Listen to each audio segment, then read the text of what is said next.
Morning everyone and नमस्कार। मैं हूं शिवम सिंघल, एग्री ट्रेनर, और स्वागत करता हूं आप सभी लोगों का एक बार फिर से वेस्टीज एग्री स्टार्स में। दोस्तों, ये एक ऐसा प्रोग्राम है जिसमें हम लोग ऐसे लीडर्स, ऐसी पर्सनैलिटीज को इनवाइट करते हैं जिन्होंने वेस्टीज के एग्रीकल्चर प्रोडक्ट्स के ऊपर काम करके बहुत शानदार बिजनेस डेवलप किया और आज उनके बिजनेस का मेजर कंट्रीब्यूशन जो है वो एग्री प्रोडक्ट्स के ऊपर आता है। कोशिश हमारी यही होती है कि हम लोग उनके एक्सपीरियंसेस से सीख सकें कि कैसे उन्होंने अपना बिजनेस बिल्ड किया और फ्यूचर में हम लोग भी अपने बिजनेस को उसी तरीके से बिल्ड कर सकें। इसी कड़ी को आगे बढ़ाते हुए आज फिर से मैं एक डायनामिक पर्सनालिटी को आपके सामने लेकर आने वाला हूं, जो कि बस्ती उत्तर प्रदेश से हैं, क्राउन डायरेक्टर का लेवल अचीव कर चुके हैं और सर का नाम है मिस्टर अमरपाल पटेल। सो आप लोगों की जोरदार तालियों के बीच मैं उनका स्वागत करना चाहूंगा। सर, बहुत बहुत स्वागत है आपका हमारे प्रोग्राम में और प्लीज आप अपना कैमरा ऑन कर लीजिए। स्वागत है सर आपका। Thank you sir. Good morning Shivam ji, और आप सभी लोगों को, सभी फ्रेंड्स को गुड मॉर्निंग। और उम्मीद करता हूं आप अच्छे होंगे और परिवार भी आपका हेल्दी होगा, और वैसे भी वेस्टीजियम को कुछ हो भी नहीं सकता। कैसे हैं सर शिवम जी? जी बहुत बढ़िया सर, बहुत ही बढ़िया। तो सर आज जी सर, स्पेशली सबसे पहला तो थैंक यू शिवम जी, सबसे पहला तो थैंक यू बोलना चाहूंगा कि ये मौका देने के लिए, और आज मैं अपने अनुभव को शेयर कर पाऊंगा और हमारे अनुभव से बहुत सारे लोग आज लाभ ले पाएंगे। तो एक बार सारे पार्टिसिपेंट्स को गुड मॉर्निंग अगेंस्ट, और शिवम जी आपको भी थैंक यू वेरी मच ये मौका देने के लिए। जी शिवम जी, बहुत बहुत धन्यवाद सर। तो सर हम लोग आपके एक्सपीरियंसेस से तो सीखेंगे ही कि आपने किस किस प्रकार से काम लिया और काम किया, लेकिन इससे पहले कि हम काम की बात करें, हमारे लिए बहुत इंपॉर्टेंट हो जाता है जानना कि हम किस पृष्ठभूमि से आते हैं, क्योंकि बहुत बार कोई व्यक्ति किसान के बैकग्राउंड से ही आता है और कोई व्यक्ति नॉन एग्रीकल्चर बैकग्राउंड से आता है। सो वेस्टीज से पहले आपकी पृष्ठभूमि कैसी थी और आपका जीवन कैसा चल रहा था सर? सर मैं अगर अपना इंट्रोडक्शन दूं तो मेरा नाम अमरपाल पटेल है। मैं बेसिकली मेरा जो होम डिस्ट्रिक्ट लगता है शिवम जी, वो सिद्धार्थ नगर के नाम से जाना जाता है, लेकिन मैं फेमस जो हूँ वेस्टीज के अंदर या वेस्टीज परिवार के अंदर, वो बस्ती के नाम से हूँ। और सिद्धार्थ नगर पहले बस्ती जिले का हिस्सा हुआ करता था। ये अयोध्या से तकरीबन 70 किलोमीटर की दूरी पे पड़ता है। तो मैं यहाँ से हूँ, और बस्ती और सिद्धार्थ नगर के मिड में मेरा घर पड़ता है। मेरा गांव है पिपरा दोयम, जो कि दोनों मुख्यालय से लगभग 45 किलोमीटर की डिस्टेंस पे पड़ता है। मेरा जन्म एक संयुक्त परिवार में हुआ। संयुक्त परिवार का मतलब आप ऐसे ही अंदाजा लगाओ, जहां पे घर का कोई एक मुखिया हुआ करता था, जिसकी पूरी कंट्रोलिंग पूरे घर पे होती थी। और जब अपने हिंदुस्तान के अंदर ग्राम पंचायत व्यवस्था नहीं थी, तो उस समय बाबा के पिताजी सरपंच हुआ करते थे। तो ऐसे 40 से 50 लोगों के परिवार के बीच में मेरा जन्म हुआ। मैं सौभाग्यशाली हूं कि इतने अच्छे परिवार में मेरा जन्म हुआ। लेकिन आगे चल करके, क्योंकि अक्सर देखा जाता है कि परिवार में बंटवारा भी होता है, तो आगे चल करके बाबा लोगों में डिवाइडेशन हुआ। उसके बाद कुछ लोगों की परिस्थितियां अच्छी हुई, कुछ लोगों की परिस्थितियां थोड़ी सी विपरीत हुई, और उसके बाद कुछ समय के बाद हमारे पिताजी लोगों में भी बंटवारा हुआ। शिक्षा दीक्षा की अगर मैं बात करूं सर, तो मैं प्राथमिक स्तर तक की शिक्षा अपने गांव के बगल के प्राइमरी स्कूल से लिया, और एक ऐसे स्कूल से लिया जहां पे कोई छत भी नहीं था। मतलब कहने के लिए वो प्राथमिक विद्यालय था, लेकिन हमारे लिए कोई छत नहीं हुआ करता था। 6 से लेकर 8 तक का जो स्कूल हुआ करता था, उसमें हम लोगों को मौसम खराब होने के बाद शरण मिल जाता था, एक कमरा मिला हुआ था। तो वहां से इनिशियल लेवल पे, जहां पे चाक से और जो लकड़ी का लोग बनाते थे, जिसको हमारे वहां तख्ती कहा जाता, तो ऐसे स्कूल में मैंने पढ़ाई करा। 5th के बाद 6 से लेकर 8th तक की शिक्षा मैंने अपने गांव से लगभग 12 किलोमीटर के दूर पे एक रुधौली जगह पड़ता, वहां से लिया। Per day 25 kilometre up down करता था। बचपन से सोच अच्छी थी, कुछ करना है। और मेरे खानदान में मेरे सबसे ज्यादा अगर पढ़ाई लिखाई की बात करूं, मेरे फादर पढ़े हुए थे, तो उनका भी सोच था कि मैं अपने बच्चों को आगे लेके जाना है। आगे चल करके सर सब कुछ ठीक ठाक चल रहा था, और एक खुशी भी थी, क्योंकि किसी प्रकार की कोई कमी नहीं थी।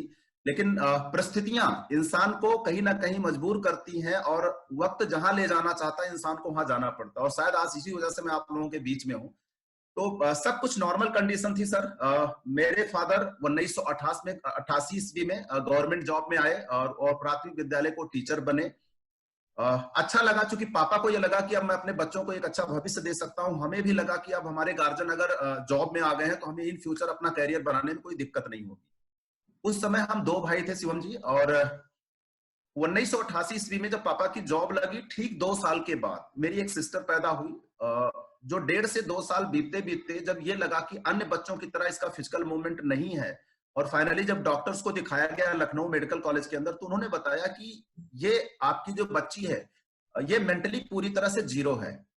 जब ये नियर अबाउट 12 या 13 साल की होगी तो 1 साल बच्चे का जितना ब्रेन काम करता है उसके लेवल में इसका ब्रेन काम करेगा, लेकिन ऐसे बच्चे ज्यादा से ज्यादा 12-13 साल तक जीवित रहते हैं।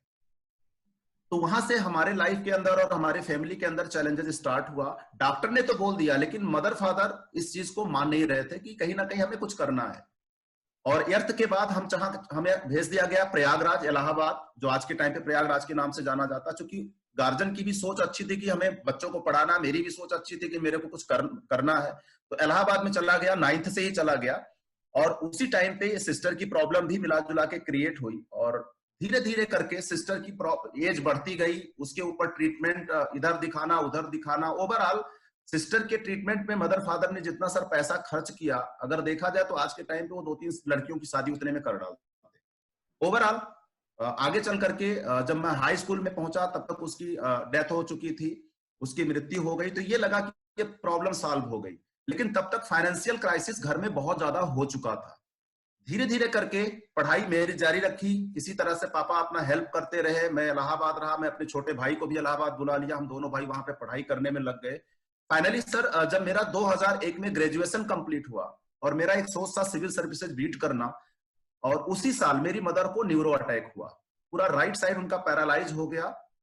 और फाइनेंशियल क्राइसिस तो पहले से ही था, लेकिन उनकी न्यूरो प्रॉब्लम को लेकर के हम लोगों ने लखनऊ से ट्रीटमेंट कराना शुरू किया। देन उसके बाद फिर नियरेस्ट डॉक्टर गोरखपुर। ओवरऑल उनके ट्रीटमेंट में बहुत ज्यादा इन्वेस्टमेंट आया, क्योंकि कुछ टाइम के बाद पता चला कि इनको गॉलब्लैडर स्टोन हो गया है, कुछ टाइम के पता चला कि इनके बच्चेदानी में ट्यूमर हो गया है, बैकबोन में इन्फेक्शन हो गया, कार्डियो की प्रॉब्लम।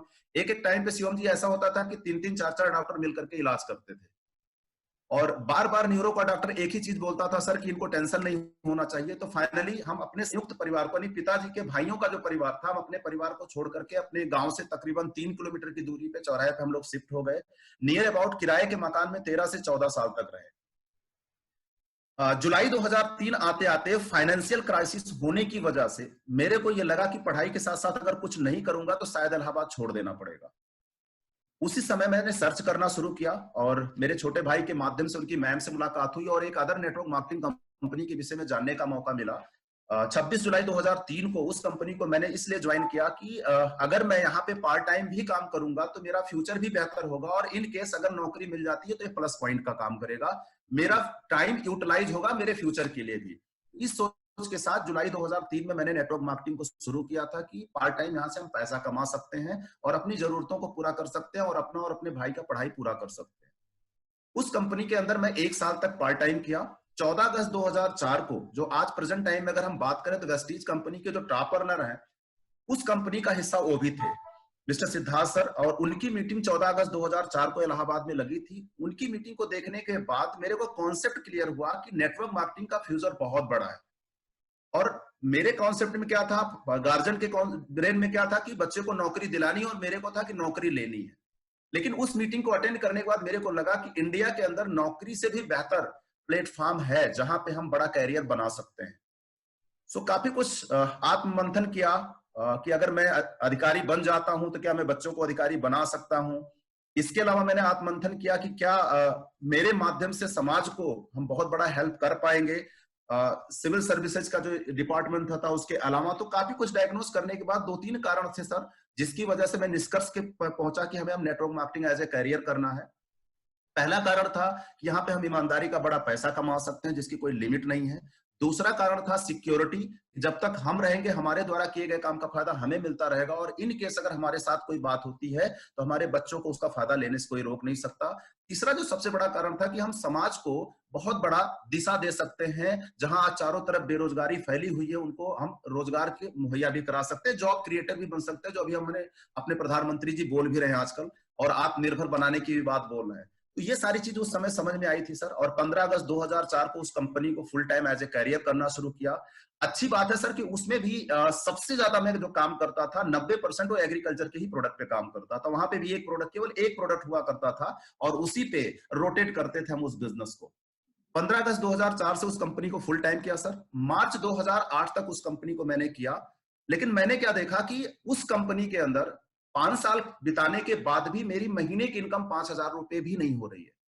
और जनवरी 2008 के अंदर कुछ मैनेजमेंट की इशू की वजह से, कुछ मैनेजमेंट की वजह से वहां पे बहुत सारे लीडर्स ने उस कंपनी को रिजाइन किया। हमारे उसमें भी लीडर्स ने रिजाइन किया। देन फाइनली कहीं ना कहीं जिस कॉन्सेप्ट को मैंने एज ए कैरियर अडॉप्ट किया था सर, और अचानक से जब ये पता चला कि इंडिया की बहुत सारी बड़ी बड़ी लीडरशिप ने उस कंपनी को छोड़ दिया, तो एक बार दिमाग में बड़ा प्रेशर पड़ा और समझ में नहीं आ रहा था कि अब क्या करूं। जिनको हम आइडियल मानते थे, अगर उन लोगों ने उस कंपनी को छोड़ दिया तो कंफ्यूजन की सिचुएशन सर क्रिएट हो गई थी। फाइनली इंश्योरेंस में चला गया शिवम जी, लगभग 1.5 साल तक इंश्योरेंस में रहा, क्योंकि पढ़ाई तो हो नहीं सकती थी, क्योंकि 4-5 साल पढ़ाई छूट चुका था। और थैंक्स गॉड, क्योंकि बचपन में कुछ सोचा था कि बड़ा आदमी बनना है, ईमानदारी का बड़ा पैसा कमाना है, खानदान का नाम रोशन करना है, लग्जरी गाड़ियों से चलना है, तो ये सारा ड्रीम बहुत पहले सोच लिया था। क्योंकि पिताजी के बाबा के पिताजी घोड़े से चला किया करते थे, तो एक रुतबा होता था, तो ये सारा ख्वाब बचपन से आया था। लेकिन मेरे को पता नहीं था कि ये सारे सपने वेस्टीज से पूरे होंगे। जून 2009 में जिन्होंने हमें वेस्टीज की जानकारी दी, उनका नाम है मिस्टर संजय कुमार केसरवानी सर, इलाहाबाद से हैं सर, प्रेजेंट टाइम में वो यूनिवर्सल क्राउन डायरेक्टर हैं। उनके माध्यम से हमें इसकी जानकारी मिली, और डिस्कशन के दौरान केवल एक चीज पता चला कि इस कंपनी का प्रोडक्ट अगर मैं अपनी मदर को यूज कराऊंगा तो हो सकता है उनकी प्रॉब्लम को ठीक करने में मदद करे। और जब सर ने बताया कि मेरी मदर की 35 साल से मिर्गी और झटके की प्रॉब्लम ठीक हो चुकी है, आप भी ट्राई करो, तो बेसिकली वेस्टीज में सर आने जो एंट्री का मेरा कारण बना था, वो बिजनेस नहीं था फर्स्ट डे, वो कारण था मदर की फिजिकल प्रॉब्लम। इस कंपनी के कुछ सप्लीमेंट मैंने मदर को दिया, नोनी, स्पुलना flax, aloe vera, detox foot patch use कराना शुरू किया। मिरेकलस रिजल्ट आए शिवम जी। मात्र 5 महीने के अंदर मदर ने ये कह दिया कि हम लखनऊ की दवा नहीं खा रहे हैं, न्यूरो की दवा नहीं खा रहे हैं, फिर भी हमें 1 हफ्ते हो गए और झटका बेहोशी नहीं आया है। एक दिन में 20-20 बार, 25-25 बार उनको सिस्ट आते थे, बॉडी जंप करने लगती थी, 2-2, 3-3 लोगों को पकड़ना पड़ता था। तो उस दौरान सर दिसंबर 2009 यानी अगस्त 2009 से लेकर दिसंबर 2009 तक के प्रोडक्ट का रिजल्ट ये रहा कि न्यूरो की दवा साइड हुई मात्र 5 महीने के अंदर।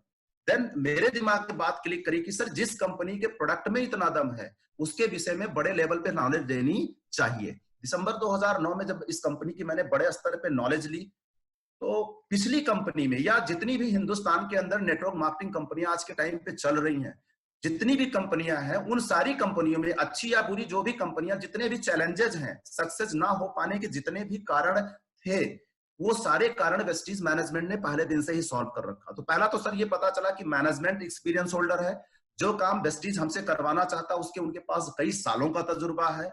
दूसरा, इनका प्रोडक्ट डायरेक्ट इनडायरेक्ट सारे के सारे हेल्थ से रिलेटेड है। ऐसा कोई व्यक्ति नहीं है सर जो बीमार होना चाहता, और ऐसा कोई घर नहीं है जिस घर में बीमारी ना हो। तो ये फ्यूचर समझ में आया, मार्केटिंग प्लान अच्छा लगा, ओवरऑल सब कुछ बेहतर कंप्लीट पैकेज लगा, और ये लगा कि यार जिस चीज की तलाश थी वो मिल गई। नेटवर्क मार्केटिंग का फ्यूचर तो जानता ही था कि इंडिया के अंदर होने वाला क्या है, पास्ट के विषय में भी अवगत हो चुका था।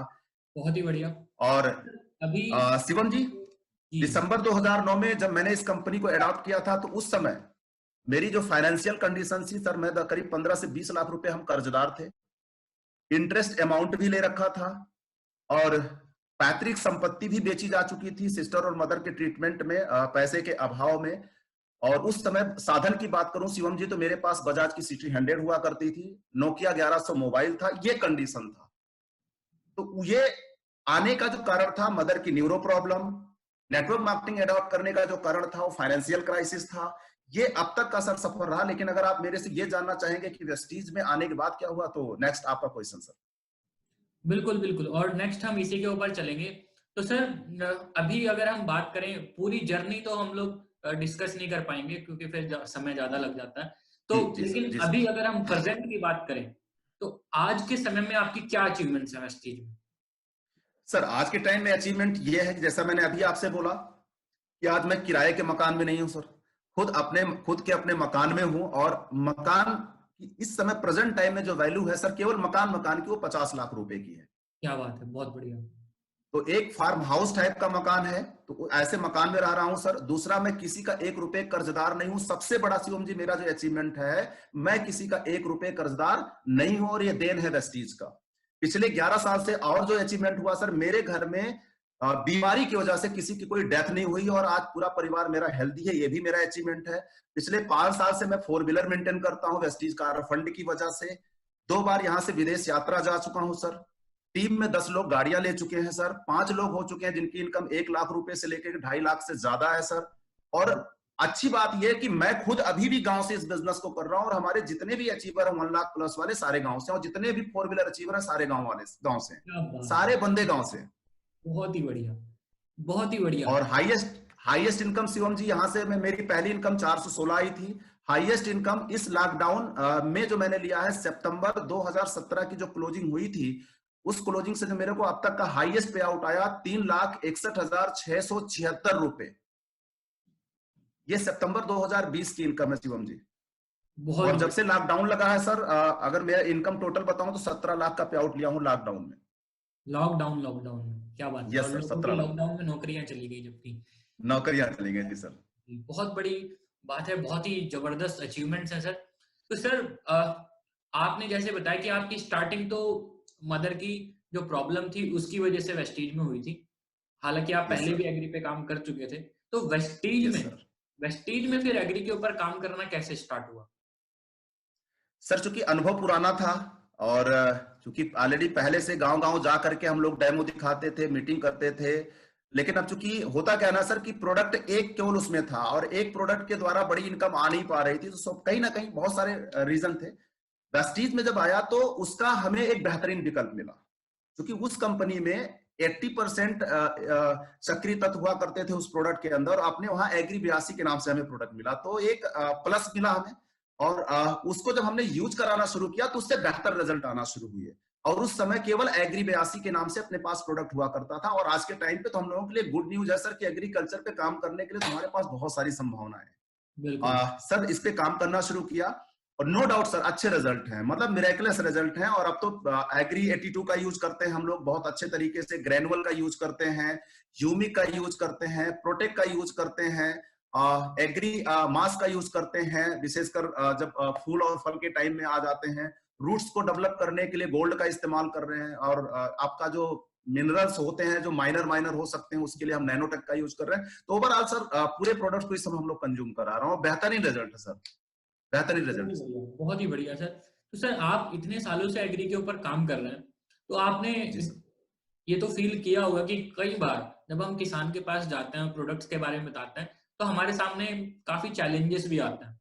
तो आपके एक्सपीरियंस में क्या-क्या चैलेंजेस रहे और आपने उनको कैसे दूर किया? सर देखिएगा, जहां तक मैंने नोटिस किया, जब हम लोग फील्ड में उतरे तो सबसे पहला गेम होता है बिलीव लेवल का सर। जी। और ये कहीं ना कहीं हर सेक्टर में लागू होता है, लेकिन किसानों के लिए और खेती में ये ज्यादा माइंड करता है। क्योंकि बिल्कुल। किसी टाइम पे जब किसानों को ये बताया जाता था कि आप फर्टिलाइजर डालेंगे उत्पादन ज्यादा होगा, तो बताना गवर्नमेंट का तो सही था, लेकिन उनका भी डाउट क्या था कि कहीं जमीन खराब ना हो जाए।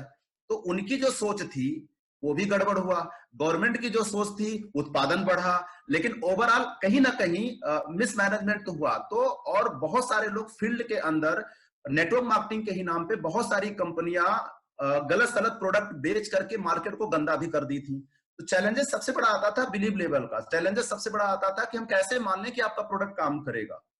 बिल्कुल। उसका सर जो सोल्यूशन निकाला हमने, उसका जो हमने सोल्यूशन निकाला और हम लोगों ने मिलकर के जो सोल्यूशन निकाला, उसका एक ही सोल्यूशन था कि भाई जो प्रोडक्ट हम आपको बोल रहे हैं, विशेषकर एग्री 82 की मैं बात कर रहा हूं, उस टाइम पे जब हमने शुरू किया था, इस प्रोडक्ट का मैं आपको डिमॉन्स्ट्रेशन करके दिखाता हूं। आपके खेतों में जाके ये प्रोडक्ट कैसे काम करेगा उसका हम डेमो आपको करके दिखाते हैं। पहला तो आपको संतुष्टि का कारण ये बनेगा, और दूसरा कारण ये बनेगा कि आपके कुछ एरियाज में मैं इस प्रोडक्ट को यूज कराऊंगा। जैसे फॉर एग्जांपल सर, बड़े क्रॉप में तो नहीं यूज कराते थे शिवम जी, लेकिन सब्जियों में हम यूज कराते थे। कहीं स्प्रे में यूज करा दिया कीटनाशक के साथ, कहीं अगर सिंचाई कर रहा है किसान तो उसमें यूज करा दिया, या फिर अगर वो खाद डाल रहा तो उसमें यूज करा दिया। सब्जियों में जैसे आपका लहसुन हो गया, प्याज हो गया, आलू हो गया, छोटे छोटे एरियाज में हम उसको डेमो दिखाते थे। या अगर उसने 4 पौधे लगा रखे हैं सब्जी के, तो उसके एक पौधे के जड़ में हमने एग्री 82 यूज करा दिया। बाकी पौधे के रिजल्ट अच्छे नहीं है लेकिन इसके रिजल्ट अच्छे, तो यहाँ से उसका बिलीव लेवल मजबूत हुआ। फर्स्ट टाइम किसी के पास 1 एकड़ है तो उसके 1 बीघे में हमने यूज करा दिया। इस तरह से धीरे धीरे करके 2-4 हर गांव में यूज करते गए और आज रिजल्ट बहुत अच्छा है सर। अब तो लोग मांग के ले जाते हैं सर। बहुत ही बढ़िया सर। सर आपने एक चीज जो बताई कि आपने डेमो भी दिखाया और फिर कुछ एरिया में यूज भी कराया। तो बहुत बार क्या होता है कि जो बिल्कुल नया व्यक्ति है, जो बिल्कुल अभी जीरो से स्टार्ट कर रहा है, हालांकि वेस्टेज में जीरो का लेवल होता नहीं है, बट जो बिल्कुल नया स्टार्ट कर रहा है, वो व्यक्ति के अंदर ये डाउट रहता है कि यार मेरे को खुद पैसा लगाना पड़ेगा, खुद मेरे को प्रोडक्ट खरीद के दिखाना पड़ेगा। तो आपको क्या लगता है कि क्या डेमो बहुत इंपॉर्टेंट है? क्या व्यक्ति को ये थोड़ा बहुत इन्वेस्टमेंट करना चाहिए? सर देखिए, अगर किसी भी सेक्टर की हम बात करें, चाहे वो जॉब की हम बात कर लें या हम ट्रेडिशनल बिजनेस की बात कर लें, आज के टाइम पे कोई भी इंसान सर कहीं से भी पैसा कमा रहा है तो एक बड़ा इन्वेस्टमेंट किया उसने। अगर बिजनेस की बात करूं तो वहां लाखों का इन्वेस्टमेंट करता है, 2 से 3 साल 4 साल का पेशेंस लगता है, तब जाके वहां से उसका बिजनेस रनिंग प्रोसेस में आता है। कोई नौकरी अगर आज कर रहा है या लेने की कोशिश कर रहा है तो 15 साल 20 साल 25 साल उसको स्टडी करनी पड़ती है, लाखों इन्वेस्टमेंट करने पड़ते हैं। इन्वेस्टमेंट तो हर जगह है सर, लेकिन अन्य प्रोफेशंस की अपेक्षा अगर हम वेस्टीज और नेटवर्क मार्केटिंग की बात करते हैं तो यहाँ इन्वेस्टमेंट हमारा ना के बराबर है, बहुत कम है। इन्वेस्टमेंट जो हम कर रहे हैं वो इन्वेस्टमेंट लाखों और हजारों का नहीं होगा, लेकिन करना तो पड़ेगा सर। अब कोई किसान ये कह रहा है कि हम कैसे विश्वास करें, तो हम ये नहीं कह रहे कि उसके पूरे क्रॉप में आप यूज कराओ, लेकिन थोड़े से एरियाज में आप स्प्रे के थ्रू या जैसे भी करके आपको उसको लाइव डेमो दिखाना पड़ेगा। लेकिन शिवम जी, एक चीज मेरा तजुर्बा ये भी है कि हर जगह ये प्रॉब्लम नहीं आती। जब हम लोगों को बताने जाते हैं, ये ज्यादातर कोल्ड सर्कल पे आती है, जो अनजान लोग होते हैं, जो अपरिचित लोग होते हैं, वहां पे इन्वेस्टमेंट वाला पॉइंट हमें ज्यादा ध्यान देना पड़ता है। अदरवाइज अगर हम जान पहचान के लोगों के बीच में जाके मीटिंग कर रहे हैं तो कुछ लोग ऐसा बोलते हैं, लेकिन कुछ लोग डायरेक्टली हमसे प्रोडक्ट भी लेते हैं। ये इंपॉर्टेंट चीज। डायरेक्टली कुछ लोग सर प्रोडक्ट भी लेते हैं। तो सर दोनों चीजें हैं, या तो हम यहाँ से जैसे कुछ हमारी इनकम हो रही है, कुछ हमने इन्वेस्टमेंट किया, लेकिन आज जो हमने इन्वेस्टमेंट किया 400, 500, 100, 200 रुपए का, वो हमें हजारों रुपए में कन्वर्ट कर देगा, तो स्वाभाविक सी बात है सर, तो उतना थोड़ा करना ही पड़ेगा सर, थोड़ा बहुत तो करना ही पड़ेगा। हाँ, तो मेन चीज यही है कि ऐसा जरूरी नहीं कि हमें हर बार इन्वेस्टमेंट करना ही पड़ेगा। बहुत सारी यस जगह सर। पे तो ऐसा भी है कि हमारा काम चल जाएगा, और अगर कहीं यस सर। करना भी पड़े तो कोई समस्या नहीं होनी चाहिए, क्योंकि हमें आफ्टर ऑल हमारा बिजनेस है वो। बहुत ही अच्छी चीज सर आपने बताई। तो सर आप जैसे जब एग्री के ऊपर काम कर रहे थे, तो शुरू शुरू में क्या होता है कि व्यक्ति खुद भी थोड़ा सा झिझकता है प्रोडक्ट को लेके कि पता नहीं रिजल्ट आएगा या नहीं आएगा। सो शुरुआत में कोई एक ऐसा इंसिडेंस हो जाता है कि हाँ हमें इतना बढ़िया रिजल्ट मिल गया कि हम मोटिवेटेड हो गए, हमारा बिलीफ पक्का हो गया कि हाँ अब तो मैं काम कर सकता हूँ। तो आपके साथ ऐसा कोई इंसिडेंस हुआ हो शुरुआती दौर में जिससे आपका बिलीफ पक्का हो गया हो कि हाँ भाई ये प्रोडक्ट बहुत ही बढ़िया है, मैं इसके ऊपर खुल के काम कर सकता हूँ? सर यहाँ पे जैसे अभी आपने झिझक की बात बताई, तो इसका एक ही कारण होता है, जानकारी की कमी। बिल्कुल। अगर हमने आप लोगों के थ्रू, जैसे आप तो वेस्टीज ने आप जैसे लोगों को ट्रेनर हम लोगों के लिए अवेलेबल करा दिया, तो बहुत हेजिटेशन तो हम इमीडिएट खत्म कर सकते हैं, विद इन वीक खत्म कर सकते हैं, आप लोगों से डिस्कस करके, आप लोगों की ट्रेनिंग को अटेंड करके। तो नॉलेज अगर हो गया तो प्रेजेंटेशन के लिए तो बहुत सारे लोग आप लोग बताने के लिए बैठे हैं, लेकिन नॉलेज तो लेना पड़ेगा। हेजिटेशन का पहला कारण नॉलेज की कमी, और दूसरा लोगों को जाके बताने का, तो 2-4 मीटिंग आदमी करेगा तो झिझक खत्म हो जाएगा। रही बात सर इंसिडेंट की, तो वेस्टीज के प्रोडक्ट से आज ऐसे बहुत सारे रिजल्ट हैं। सब्जी की खेती में मैंने यूज कराए, वहां पे लोगों ने जो मतलब कभी कभी मेरे को खुद ही नहीं विश्वास होता कि ऐसा हो कैसे सकता है। जब आदमी बोला कि सर इसके पहले जो हम जिस तरीके से खेती करते थे उसमें हमारा जो ग्रोथ आता था उसकी अपेक्षा 40 से 45% की ग्रोथ मिली, मतलब सब्जियों में सर। धान और गेहूं की अगर मैं बात करूं तो वहां पे किसानों ने जो फीडबैक दिया कि 20% 25% की सर ग्रोथ आई। और जब कैलकुलेशन आदमी करता है तो सर खुशी के मारे झूमता है। जैसे अभी इस समय की अगर मैं बात करूं सर, जो कि धान का सीजन इस समय लास्ट मोमेंट पे कटाई शुरू हो चुकी है, जो एक पीला टाइप का रोग होता है जिसको हमारे वहां हल्दी रोग कहा जाता है, बिल्कुल। है ना, वो कपड़े वगैरह येलो हो जाते हैं। यस। एक सबसे बढ़िया है सर कि जहां जहां अपना ग्रेनुअल पड़ा है, एग्री 82 पड़ा है, प्रोटेक्ट पड़ा है, सिंगल केस मेरे सामने नहीं आया जिसने ये कहा दिया कि मेरे खेत में पीलापन आया। कहीं नहीं है सर, कहीं नहीं है। अद्भुत रिजल्ट है, तो अद्भुत। और कुछ अभी अभी 2 दिन पहले की अगर मैं घटना बताऊं तो हमारे वहां एक यादव जी हैं जिनके वहां उन्होंने सबसे अच्छी बात बताई कि काला नमक और कुछ ऐसे चावल जो सुगंध अच्छा देते हैं, जो खाने के लिए स्पेशली लोग यूज करते हैं, बासमती टाइप का, इस टाइप का। उन्होंने बोला कि सर हम लोगों ने इस बार केवल और केवल ग्रेनुअल यूज किया, एग्री 82 यूज किया, मतलब वेस्टीज के प्रोडक्ट यूज किए हैं, उसमें मैंने यूरिया तक नहीं डाला, जबरदस्त यील्ड है। जीरो मतलब ये फर्टिलाइजर। सुन के बड़ा, हाँ जीरो। Zero fertiliser sir. क्या? हाँ, और पॉलिटिकल पर्सन से है सर, थोड़ा सा विधायकी और सांसदीय लेवल पे वो अपना चुनाव वगैरह भी लड़ते हैं, बहुत अच्छी फैमिली है, वेल अपडेट फैमिली है, तो कहीं ना कहीं बहुत अच्छे फीडबैक है। तो सर ऐसे तो बहुत सारे करिश्मा सर, बहुत ही बढ़िया। बहुत और सारे। ये इस टाइप के रिजल्ट जब हमें वापस सुनने के लिए मिलता है तो हमें खुद भी खुशी होती है कि हाँ, हम कहीं ना कहीं वो केमिकल्स को कम करवा रहे हैं। सो जी सर, जी सर। बहुत ही अच्छी चीज आपने बताई सर। आपने जैसे बताया कि आप तो गांव के पृष्ठभूमि से थे और आपने फिर एग्री प्रोडक्ट्स के ऊपर भी अच्छा काम किया। क्या आपकी टीम में कुछ ऐसे लोग हैं जो कि गांव से ही आपके साथ जुड़े हों और खेती बाड़ी के प्रोडक्ट की वजह से वो जुड़े थे लेकिन आज अच्छा बिजनेस कर रहे हैं इस टीम में? सर देखिए, ये मायने नहीं रखता कि हम एग्रीकल्चर के पृष्ठभूमि से हैं तभी इस पे काम कर पाएंगे। मेरे जो गुरुदेव हैं सर, वो प्रयागराज से हैं, उनके पास आज भी एक भी बीघे जरा सा भी खेती नहीं है, लेकिन उन्होंने हम लोगों को सिखाया। हम तो उनसे सीखे कि जो बंदा खेती करता नहीं, खेती से दूर दूर का कोई उसका वास्ता नहीं है, लेकिन उसको ये लगा कि हम, हमारा नेटवर्क एग्रीकल्चर से रिलेटेड है, लोग खेती से जुड़े हैं, हम नॉलेज लेके बिल्डअप करेंगे तो एक बड़ा काम हो सकता है। तो हम तो उनसे इंस्पायर हुए सर, यार जो खेती नहीं कर सकता वो हमें खेती करने का तरीका सिखा रहा है, तो हम लोग तो ऑलरेडी बचपन से खेती कर रहे हैं। तो नो डाउट सर, ये मायने नहीं रखता, मेन चीज होती है कि आपकी चाहत कितनी बड़ी है सर। एग्जैक्टली। 70 से 80% सर, 70 से 80% आज भी लोग एग्रीकल्चर से जुड़े हुए हैं, और आज हर कोई किसान सर परेशान है, लागत ज्यादा लग रही है, पैदावार कम हो रही है, तमाम पॉलिटिक्स का भी एक तरह से कहीं ना कहीं किसान शिकार हो जा रहा है, मीडिएटर्स के शिकार हो जा रहा है। ऐसे टाइम पे सर अपने प्रोडक्ट कहीं ना कहीं सोने पे सुहागे का काम कर रहे हैं सर। उनकी इल्ड अच्छी दे रहे हैं, उन जिनकी जमीनों को खराब होने से बचा रहे हैं, जो नेक्स्ट जनरेशन को अच्छे लेवल पे वो जमीनों को दे सकते हैं। तो सर मेरा जहां तक माना सर, सारा जहां चाह वहां राह वाली बात है सर, ऐसा कोई बात नहीं है, हर कोई कर सकता सर, बहुत हर कोई बढ़िया। कर सकता तो जैसे आपने बताया कि हर कोई कर सकता है और ये बहुत इंपॉर्टेंट चीज थी जो भी लोग हमें आज सुन रहे हैं कि कोई भी कर सकता है, पृष्ठभूमि मैटर है। यस नहीं सर, करती है।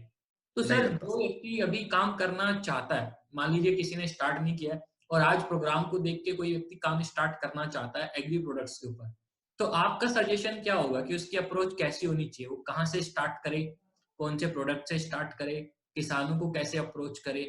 सो अप्रोच क्या होनी चाहिए? देखिए सर, अगर कोई भी पर्सन, वो दोनों कंडीशन में हो सकता है, उसका पृष्ठभूमि एग्रीकल्चर से हो भी सकता है, नहीं भी हो सकता है। तो दोनों कंडीशन के व्यक्ति को अगर एग्रीकल्चर पे काम करना, तो सर्वप्रथम सर उनको अपनी नॉलेज बढ़ानी पड़ेगी। 6 प्रोडक्ट क्या है, कब कब उसको यूज करना है, किस फसल में कितनी मात्रा में डालना है, पहला तो वो नॉलेज अपडेट कर ले।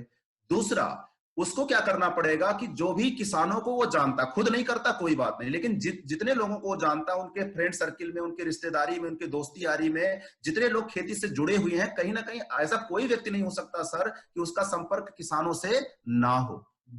तो ऐसे लोगों को उनको लिस्ट बनानी पड़ेगी। मेरा जो काम करने का तरीका रहा सर कि हम सभी लोग जिसको भी खेती के प्रोडक्ट पे काम करना होता, उनके माध्यम से वो जितने जितने गांव को जानते हो, हम गांव की पहले सूची बनाते हैं, मैक्सिमम से मिनिमम की तरफ, 10 गांव, 15 गांव, 50 गांव, जिस जो भी बंदा जानता है। उसके बाद एक एक गांव में जाकर के हम वेस्टीज का मीटिंग करते हैं। 10, 15, 20 किसान को इकट्ठा किए किसी ना किसी विद्यालय पे, गांव में किसी के मकान पे, और उनको मैंने लाइव डेमो दिखाया। 10 लोग, 15 लोगों ने यूज किया, फिर नेक्स्ट गांव, फिर नेक्स्ट गांव। तो फर्स्ट सीजन में सर हमने प्रोडक्ट को बेचा, उसके महत्व को बता के, और सेकेंड सीजन में हम उन लोगों को बेचते हैं जो प्रोडक्ट ऑलरेडी यूज करके रिजल्ट ले चुके हैं।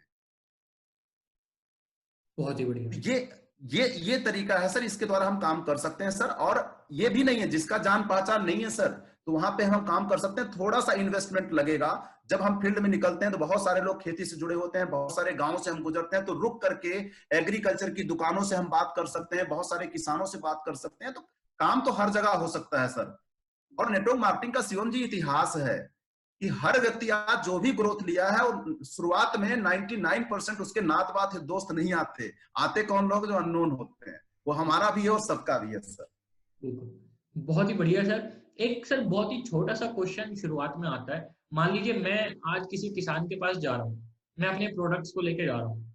तो जब हम किसान के सामने गए, तो सबसे पहली चीज हम क्या बोलते हैं कि हम किसी ऑर्गेनाइजेशन से आए हैं या हम किसी प्रोडक्ट को लेके आए हैं?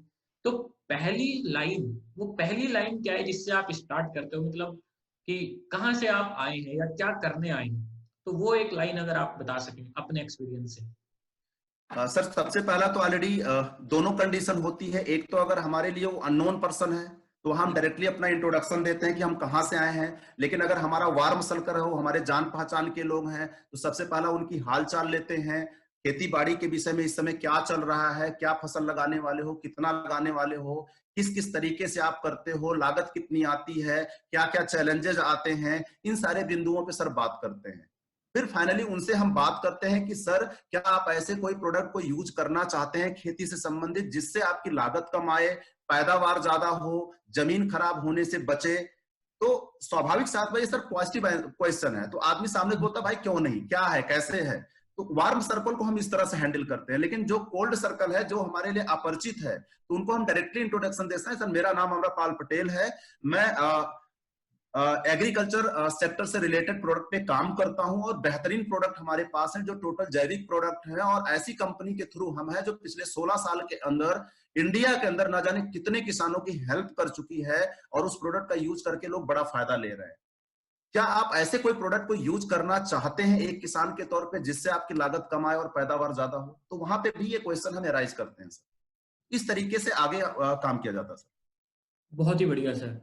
सर आज के समय में हम लोग देखते हैं कि गाँवों में जब हम देखते हैं तो बहुत सारे जो बच्चे हैं या जो युवा हैं आज के समय में, वो या तो खेती-बाड़ी में ही बिज़ी हैं, क्योंकि गाँवों यस। में उतनी जॉब्स देखने के लिए नहीं मिलती हैं। तो आपको क्या लगता है कि जो व्यक्ति खेती-बाड़ी से जुड़ा है या जो गाँव में रहते हैं जो युवा, उनको अगर वेस्टीज ऐसा करियर चुनना हो, तो उनका फ्यूचर कैसा रहेगा इसमें? या उनके पास क्या ऑप्शंस हैं? कैसे उनके फ्यूचर प्रोस्पेक्ट हैं एज़ अ करियर? सर उसका एक लाइव एग्जांपल तो मैं खुद आपके सामने बैठा हूं। ये अलग बात है कि शिक्षा दीक्षा हमारी गार्जियंस की मेहरबानियों की वजह से इलाहाबाद जैसे जगहों से हो गई, लेकिन फाइनली आज भी मैं इस गांव में हूं और आज भी वेस्टीज का बिजनेस मैं गांव से ही करता हूं। और अभी अगर मैं आज का लाइव प्रोग्राम आप सभी लोगों के लिए कर रहा हूं तो मैं गांव से ही कर रहा हूं, अपने घर से ही कर रहा हूं। तो विशेषकर जैसा सर आपने सवाल किया, गांव के यूथ के लिए तो एक बहुत ही सुनहरा अवसर है, क्योंकि कहीं ना कहीं आज चैलेंजेस जॉब को लेकर सबको पता है। पहली चीज तो मिलना मुश्किल है, और अगर मिल गई तो जो वहां से हमें सैलरी आएगी सर, उस सैलरी से हमारे सारे ड्रीम फुलफिल नहीं हो सकते। और विशेषकर गांव के बच्चों के लिए मैं एक एग्जांपल हूं, चूंकि इलाहाबाद यूनिवर्सिटी से जो लड़का ग्रेजुएशन कंप्लीट किया हो और उसका टारगेट कुछ और रहा हो, आज उसी वेस्टीज से एग्रीकल्चर के प्रोडक्ट पे फोकस करके और बाकी जो कुछ और अपने प्रोडक्ट हैं उसके ऊपर फोकस करके अगर मैं लगभग 4 लाख की इनकम पे पहुंच सकता हूं, इससे बड़ा मैसेज सर मैं आपको क्या दे सकता हूं। मैं आपके लिए लाइव एग्जांपल खुद हूं, आप सभी लोगों के लिए मैं लाइव एग्जांपल हूं। और मैंने जैसा कि अभी कुछ देर पहले कहा कि मेरे नेटवर्क में अरुण भारती जी हैं, वो भी गांव से हैं। जब वेस्टीज में आए थे तो खेती के साथ साथ वो मोबाइल की दुकान चलाते थे, डबल MA BEd हैं, आज एवरेज इनकम उनकी 2 लाख है, बिटारा बिरजा जड्डिया मेंटेन करते हैं। मेरे नेटवर्क में शिवम सर, लवकुश पटेल जी हैं जो BSc AG हैं, एग्रीकल्चर में गवर्नमेंट जॉब में लखनऊ के अंदर थे, आज प्रेजेंट टाइम में वो जॉब को रिजाइन कर चुके हैं, फुल टाइम वेस्टीज करते हैं, 2.5 लाख रुपए पर मंथ है। बहुत ही बढ़िया। मेरे नेटवर्क में रामशरण गुप्ता जी हैं जो शुद्ध रूप से खेती किसानी से वो भी रिलेटेड थे, किसी टाइम पे सब्जी भी बेचा करते थे, इनिशियल लेवल की बात है। आज के टाइम पे सर वो अपनी स्विफ्ट डिजायर मेंटेन करते हैं, उनकी इनकम 2 लाख से ज्यादा है। जितेंद्र चौधरी हैं, वो भी किसान परिवार से हैं, 3 भाई हैं, तीनों भाई वेल एजुकेटेड हैं, पढ़े लिखे हैं, और तीनों भाई ने एज ए कैरियर वेस्टीज को अडॉप्ट किया। और इन सभी लोगों के लिए मदद क्या कर रहा है सर, कहीं ना कहीं पृष्ठभूमि अगर हमारी खेती की है तो एग्रीकल्चर नो डाउट। तो सर सबके लिए मैं तो एक लाइव एग्जांपल मैंने आपको खुद बताया, और अगर आपने मेरे को सर शिवम जी बुलाया, आप लोगों के सामने बुलाया, तो ये इससे बड़ा उदाहरण क्या हो सकता है। बिल्कुल, तो मतलब हम देख सकते हैं कि फ्यूचर सिक्योर है, बस हमारी हाँ करने की देर है और हमारी इच्छा शक्ति को जगाने की जरूरत है। तो सर जब हम किसी किसान के पास जाते हैं और हम अपने प्रोडक्ट्स के बारे में बताते हैं, तो आपको क्या लगता है कि किसान का क्या फायदा है अगर वो हमारे प्रोडक्ट्स के ऊपर काम कर रहा है या सिस्टम के साथ ज्वाइन कर रहा है? सर दोनों दृष्टिकोण से उसका फायदा है। अगर वो सिस्टम ज्वाइन नहीं कर रहा, एज ए कस्टमर ही प्रोडक्ट ले रहा है, MRP के ऊपर प्रोडक्ट ले रहा है, तो भी कहीं ना कहीं उसकी जो हम सेविंग करते हैं फर्टिलाइजर के ऊपर, हर्बिसाइड पेस्टिसाइड्स के ऊपर, सिंचाई के ऊपर, और उसकी यील्ड जो हम बढ़ाते हैं, तो कहीं ना कहीं उसका लॉस एज ए कस्टमर भी नहीं है। लेकिन अगर बिजनेस पॉइंट ऑफ व्यू से वो आता है, तो सर हम लोग जब काम करते हैं किसी भी गांव की में जब मीटिंग करने जाते हैं, तो मीटिंग के बाद हम एक चीज जरूर ऐड करते हैं कि ऐसे लोग जो किसान सलाहकार बन करके इस प्रोडक्ट पे काम करके लाखों रुपए महीने की इनकम लेना चाहते हैं, तो वो लोग मेरे से मीटिंग के बाद मिल सकते हैं। और कई लोग मिलते हैं सर, उसके बाद कई लोग मिलते हैं, या कुछ लोग एक या दो बार प्रोडक्ट को यूज करने के बाद जब सेटिस्फाई हो जाते हैं और उनको जब ये लगता है कि यही प्रोडक्ट का फायदा बता के नात बात है दोस्त को बड़ा प्रॉफिट लिया जा सकता है, तो भी आते हैं सर। और कहीं ना कहीं आज वेस्टीज का अगर एग्रीकल्चर सेक्टर में बात करूं, विशेषकर किसानों के लिए, तो उनके लिए एक्स्ट्रा इनकम लेने का और 2 साल 3 साल अगर उन्होंने केयर कर दिया खेती के साथ साथ, तो एक बड़ी इनकम लेने का एक माध्यम बन चुका है। और अपने बीच में तो ऑल ओवर इंडिया सर बहुत सारे एग्जांपल हैं। आपने तो कई लोगों का एक तरह से प्रोग्राम भी कराया है, मैं उनसे भी इंस्पायर होता हूं। और आज कहीं ना कहीं मेरे को आपने मौका दिया कि मैं अपने विषय में बता पा रहा हूं सर। तो किसान के लिए बहुत बड़ा सर। अभी कल की डेट में शिवम जी मैं कैलकुलेशन कर रहा था, मतलब एग्रीकल्चर के पॉइंट को लेके ही, कि फॉर एग्जांपल अभी महीना कौन सा चल रहा है सर? नवंबर का। नवंबर से अगर एग्रीकल्चर का विशेषकर गेहूं की फसल की मैं बात करूं तो स्टार्ट हो रहा है। नवंबर, दिसंबर, जनवरी, मिला जुला के ये 3 महीने लगातार उनको कहीं ना कहीं यूज करना है प्रोडक्ट को। बेसल ड्रेसिंग में, खाद मिट्टी में आप डीएपी वगैरह के साथ यूज करना है, फिर आप हर्बिसाइड का यूज करेंगे हम लोग, उसके बाद फिर यूरिया का टॉप ड्रेसिंग करेंगे। तो अगर एक किसान वेस्टीज ज्वाइन करता है और ज्यादा नहीं 9,000 का प्रोडक्ट लेता है एक महीने में 9,000 का, तो उसकी 3 कंसिस्टेंसी कंप्लीट होगी सर। और अगर उसने 4 महीने ये प्रोसेस कंप्लीट कर दिया, तो वो कैलकुलेशन अगर किया जाए तो सर बहुत अच्छी प्रॉफिट आ रही है, लगभग कम से कम 25-30 हजार की प्रॉफिट आ रही है उसको मात्र 4 महीने में, केवल 9,000 का प्रोडक्ट 4 महीने काम करके। सिस्टम को समझना जरूरी है इसके लिए व्यक्ति को। बहुत जरूरी सर, बहुत जरूरी सर। सर आपने बहुत जरूरी सुना सर होगा कि हमारे जो प्रधानमंत्री हैं माननीय मोदी जी, उन्होंने कई बार ये बोला है कि हमें किसानों की इनकम डबल करनी है। वो जब से प्राइम मिनिस्टर बना तब से ये बात वो बोलते हैं। तो आपको क्या लगता है कि वेस्टीज के प्रोडक्ट्स और वेस्टीज का सिस्टम क्या किसानों की इनकम डबल करने में सहायक हो सकता है? सर डबल क्या सर, हम तो कहते हैं कई गुना करने के लिए सक्षम है वेस्टीज। और इसके एक नहीं हजारों एग्जाम्पल वेस्टीज ने खड़ा किया है। और एक बार फिर मैं रिपीट करना चाहूंगा, मैं भी किसान परिवार से ही हूं। अगर मैं अपनी बात करूं, वेस्टीज के अलावा मैं कोई काम नहीं करता सर। वेस्टीज के अलावा मैं कोई काम नहीं करता, मैं वेस्टीज ही कर रहा हूं। और आज अगर मिडिल क्लास फैमिली से मैं हूं, केवल ग्रेजुएट हूं, बीए पास लोगों का सर कोई वैल्यू नहीं है। और आज वेस्टीज जैसे प्लेटफॉर्म की देन है कि 2 गुना 3 गुना जो प्रधानमंत्री जी बोल रहे हैं सर, वो तो वेस्टीज ऐसे ही चुटकियों में कर देगा। लेकिन हकीकत में अगर किसी ने धैर्य के साथ, जैसा कि अपने मैनेजमेंट मिस्टर दीपक सूद और लीडर्स हमारे बोलते हैं, 3 साल अगर खेती करते हुए हमने वेस्टीज कर दिया, तो ना जाने कितना गुना हमारा इनकम मल्टीप्लाई हो जाएगा। बहुत ही बढ़िया। मेरे सर एक अच्छे शुभचिंतकों में से, मैं उनको अपना आइडियल मानता हूं, विशेषकर एग्रीकल्चर पॉइंट ऑफ व्यू से। मेरठ से हैं, शायद आप उनको अच्छे तरीके से, सबको इंडिया उनको जानता है, मिस्टर तेजेंद्र पाल राणा सर। बिल्कुल बिल्कुल। जब उनके विषय में मैंने जाना था कि मैं पहले ट्रैक्टर चलाता था, है ना, और वेस्टीज में आया, उसके बाद एग्रीकल्चर वगैरह के प्रोडक्ट पे फोकस किया, और मैं मर्सिडीज चला रहा हूँ। तो एक गुड न्यूज यही देना चाहूंगा शिवम सर, 4 मार्च 2021 को मैं लगभग वैल्यू होगी मेरी लग्जरी कार की 50 लाख रुपए की लग्जरी कार मेरे घर भी आ रही है। क्या बात है, बहुत बढ़िया, बहुत ही बढ़िया सर। तो उसमें कहीं ना कहीं रोल तो एग्रीकल्चर का है सर, बहुत बड़ा रोल है। बहुत ही अच्छा लगा सर, और बहुत ही शानदार तरीके से और पूरी सच्चाई से आपने अपने सारे एक्सपीरियंस शेयर किए। और मेरे को पूरा विश्वास है लोगों ने बहुत कुछ सीखा होगा और वो भी इनको अप्लाई करके इसी प्रकार की सफलता पा पाएंगे। और आपने जैसे बताया कि आपकी लग्जरी कार आने वाली है मार्च 2021 में, तो उसके लिए पहले से आपको बहुत बहुत शुभकामनाएं। थैंक यू सर, और थैंक यू आप सभी लोगों को सर, थैंक यू। मैं यही चाहता हूं कि इसी तरीके से आप 1 2 3 लग्जरी कार्स आती रहें एक के बाद एक, और ऐसे ही आपका बिजनेस बढ़ते रहे, और सिर्फ आपका नहीं, आपकी टीम में काम करने वाले बाकी लोगों का भी बढ़ता रहे। तो सर आपने इतना समय दिया हमारे लिए, लोगों के लिए, बहुत बहुत धन्यवाद, बहुत बहुत आभार। और आप ऐसे ही आगे बढ़ते रहिए। Thank you very much sir, and wish you well. Thank you Shivam sir, thank you all of you. और एक लास्ट में जाते जाते एक चीज बोलना चाहूंगा सर, कि आज के टाइम पे जो कंडीशंस है और आने वाला जो 21वीं सदी बस कुछ ही महीने के बाद स्टार्ट होने वाला है, मैं आपसे बोलता हूं और ये प्रॉमिस भी करता हूं कि जितने भी लोग आज इस मीटिंग को हमारा सुन रहे हैं, शिवम सर के माध्यम से आज आप इस मीटिंग को सुन पा रहे हैं और मेरे से आप मिल पा रहे हैं और मैं भी आप लोगों से मिल पा रहा हूं, तो एक ही चीज बोलना चाहूंगा कि आप जो भी काम कर रहे हो उसको करते हुए अगर ईमानदारी से आपने 3 साल वेस्टीज कर दिया तो नो डाउट आज की जिंदगी और 3 साल के बाद की जिंदगी में जमीन आसमान का अंतर होगा। क्योंकि 11 साल के हालात क्या थे मेरे, मैंने आपको बताया, और 11 साल के बाद के हालात क्या है मैंने बताया आपको। तो बहुत बड़ा प्लेटफॉर्म है और एग्रीकल्चर तो हमारे लिए मान के चलिए किसी वरदान से कम नहीं है, क्योंकि आज भी 70 से 80% लोग खेती से रिलेटेड हैं। उनकी जिंदगी को बेहतर बनाते हुए अपनी जिंदगी भी हम बेहतर बना सकते हैं और इनडायरेक्ट वे में न जाने कितने लोगों को हेल्दी बना सकते हैं, क्योंकि कम से कम पेस्टिसाइड, हर्बिसाइड, फर्टिलाइजर जब पड़ेगा खेतों में ना सर, आप बहुत बड़ा नेक काम कर रहे हो। न जाने कितने लोगों को आपको जहर खाने से बचाओगे। तो thank you very much Shivam sir, wish you wealth. आप सभी लोगों ने मौका दिया, समय दिया। उम्मीद करता हूं कि आज जो भी आपको मैं बता पाया, अगर कुछ लोगों की भी जिंदगी में बदल पाऊंगा तो मेरा आज का ये मीटिंग करना धन्य होगा। Thank you very much Shivam ji. Thank you sir. Thank you all of you. Wish you well sir, wish you well sir. So दोस्तों, आज आप लोगों ने सुना अमरपाल पटेल जी को। आई नो आप लोगों ने बहुत कुछ सीखा होगा और आप इसको अपने जीवन में उतार भी पाएंगे, अपने सिस्टम में फॉलो भी करेंगे।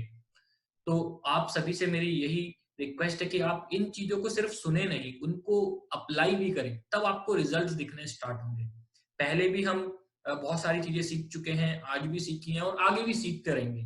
तो इसी तरीके से आप लोग प्रोग्राम के साथ बने रहिएगा, जुड़े रहिएगा। हम नेक्स्ट वीक फिर से मिलेंगे एक नई पर्सनैलिटी के साथ। तब तक के लिए बहुत बहुत धन्यवाद। Thank you very much and wish you well.